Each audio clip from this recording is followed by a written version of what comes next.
Bonjour Manon. Bonjour Boris. Manon Clavier, diététicienne, nutritionniste. Il y a un défi qui est particulièrement difficile à relever. C'est de s'alimenter correctement et en particulier d'avoir des apports nutritionnels qui correspondent à nos besoins. Et en particulier, c'est difficile quand on travaille debout, parfois dans la chaleur, parfois dans le froid, parfois dans la poussière. Est-ce que vraiment vous avez des conseils à nous donner pour cela? Oui, j'ai plein de conseils à vous donner. On va voir ça ensemble. Bonjour et bienvenue. Alors pour commencer, on va se baser sur la situation concrète d'Axel. Il est maçon. Regardez. Le matin, on peut être amené à travailler un peu plus physiquement que l'après-midi et du coup, on pourrait être amené à avoir des petites faims un peu plus ou moins dans la journée. On comprend bien la situation d'Axel, une sorte de fringale, peut-être vers 10h, 11h du matin. Qu'est-ce qu'on fait? Alors moi, ce que je vais vous conseiller, c'est d'opter pour une collation saine. Donc par exemple, un fruit frais comme une pomme ou encore de la banane. Dans un premier temps, c'est facile à transporter. Et en plus de ça, ça va vous apporter donc, de l'énergie rapidement grâce au sucre naturel qu'il y a dans ces fruits. Ensuite, vous pouvez aussi opter pour des graines oléagineuses, donc des amandes, des noix, des noisettes ou autres, qui elles sont très riches en bonnes matières grasses et qui vont aussi contenir des protéines végétales et donc ça va participer à l'apport énergétique. Je rappelle, parce que c'est assez peu connu, que consommer des fruits oléagineux, noisettes, noix, amandes, c'est recommandé maintenant dans l'alimentation de tout un chacun. Donc c'est simple à transporter, c'est plein de bonnes matières grasses, des fibres, des micronutriments.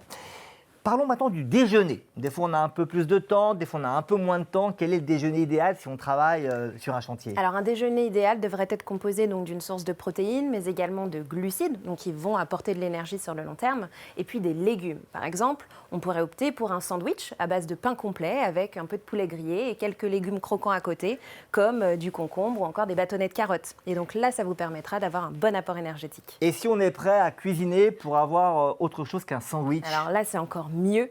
Vous pouvez opter pour une salade, par exemple une salade composée à base de légumineuses dans lesquelles on va retrouver quelques lentilles, ça peut être intéressant, mais aussi des protéines comme les œufs ou encore un peu de poulet, du thon, etc. Et bien évidemment, des légumes. On n'a pas forcément accès à un réfrigérateur sur son lieu de travail. Alors comment on fait pour que ça reste frais tout au long de la matinée jusqu'au déjeuner? Là, on a la solution donc sac isotherme dans lequel à l'intérieur on peut placer donc des blocs réfrigérants qui permettront de garder les repas quelques heures donc au frais Jusqu'au déjeuner. Voilà, jusqu'au déjeuner. Donc ce sera plutôt intéressant. Après, on peut aussi opter pour des repas qui n'ont pas besoin d'être gardés au frais, c'est-à-dire qui ne nécessitent pas forcément d'être conservés dans un endroit froid, dans une cellule froide, comme par exemple une salade à base de céréales complètes avec quelques légumes, des protéines, etc. Et puis, sachez aussi que les collations dont je vous ai parlé tout à l'heure, les fruits ou encore les graines oléagineuses, là aussi peuvent être transportées sans sac isotherme. Voilà. Donc ça, c'est très pratique. Exactement. Que dire quant à l'hydratation? Parce que s'il fait chaud, si c'est très physique, on a tendance à se déshydrater. Comment on peut faire? Alors, c'est vrai que l'hydratation, elle est cruciale, surtout quand on travaille à l'extérieur, en période de chaleur. Et donc là, il faudra boire régulièrement tout au long de la journée donc pour pouvoir rester hydraté. Alors, attention toutefois aux boissons énergisantes, aux boissons sucrées ou caféinées qui vont avoir un rôle plutôt inverse, qui vont avoir tendance à déshydrater. Moi, ce que je vous conseille, c'est d'opter plutôt pour de l'eau avec pourquoi pas un petit peu d'arôme comme une tranche de citron, des tranches de concombre. Et là, ce sera vraiment intéressant pour garder une bonne hydratation. Une gourde toujours à portée de main. Exactement. Et après, il y a la solution aussi fruits et légumes. Complémentaire. Donc, exactement. Donc un légume qui va être riche en eau comme le concombre ou un fruit qui sera riche en eau comme la pastèque. On dit souvent qu'il n'est pas bon de sauter des repas. Quels sont les risques de sauter des repas? Alors c'est vrai que sauter des repas, ça peut avoir des conséquences négatives donc, sur l'organisme. Dans un premier temps, on va manquer d'énergie. Ce manque d'énergie peut engendrer en fait plutôt des troubles de la vigilance, des troubles de l'attention et donc augmenter le risque d'apparition d'accidents. Ensuite, sur le long terme, c'est vrai que ça peut entraîner des carences nutritionnelles et donc un état de santé qui sera de manière générale fragilisé.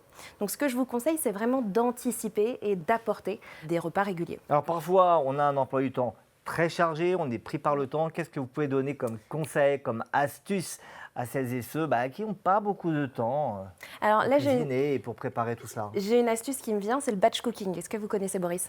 Non, on va connaître Eh maintenant. ben voilà, en fait, c'est le fait de préparer à l'avance ses repas. Donc, on bloque à peu près 2 heures le week-end où on va préparer ses repas de la semaine. Comme ça, le soir, on rentre, on n'a rien à faire.